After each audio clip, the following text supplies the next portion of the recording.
শেখ হাসিনা ক্ষমতাচ্যুত হয়ে ভারতে পালিয়ে যাওয়ার পর থেকেই ঢাকা ও দিল্লির মধ্যে দূরত্ব যেন বেড়েছে। এদিকে সীমান্তে কাঁটা তারের বেড়া দেওয়া নিয়ে দুই দেশের মধ্যে নানা জায়গায় বিবাদ হয়েছে গত কয়েক মাসে। সম্পর্কের এই টানাপোড়েনের মধ্যে ধারণা করা হচ্ছিল বাংলাদেশে বিদেশি সহায়তা বাড়াবে না প্রতিবেশী দেশ ভারত। হয়েছেও তাই। তবে তার খুব একটা প্রভাব পড়বে না বাংলাদেশে, কেননা দেশটির বিদেশি সহায়তা নীতিতে বাংলাদেশের সহায়তা একই রেখেছে ভারত। গত বছর শেখ হাসিনার শাসনামলে বাংলাদেশের জন্য ভারত যতটা অর্থ বরাদ্দ করেছিল, এবারও ঢাকার জন্য ততটাই অর্থ বরাদ্দ করেছে।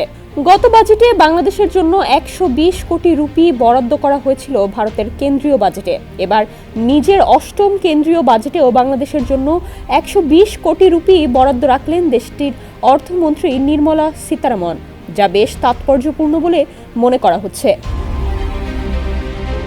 ধারণা করা হচ্ছে বাংলাদেশের জন্য বাজেটে আগের মতোই বরাদ্দ রেখে দিল্লি বুঝিয়ে দিতে চাইলেও এখনও পড়শি দেশের সঙ্গে সুসম্পর্কই রাখতে চায় তারা।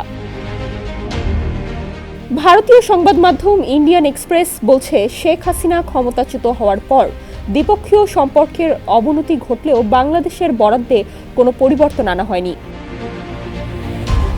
শনিবার ভারতের কেন্দ্রীয় অর্থমন্ত্রী নির্মলা সীতারামন সংসদে জাতীয় বাজেট পেশ করেন। দেশটির অর্থবছর শুরু হয় 1 এপ্রিল থেকে, শেষ হয় 31 মার্চ।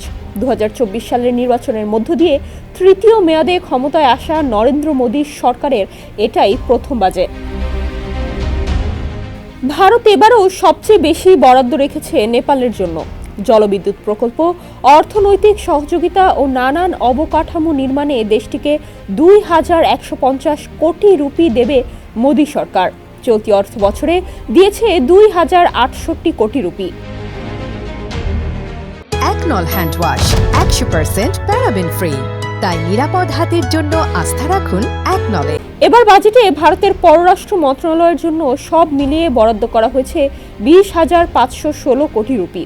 এর আগে গত অর্থবর্ষে পররাষ্ট্র মন্ত্রণালয়ের জন্য সংশোধিত বাজেটের বরাদ্দ থেকে এই পরিমাণ কম।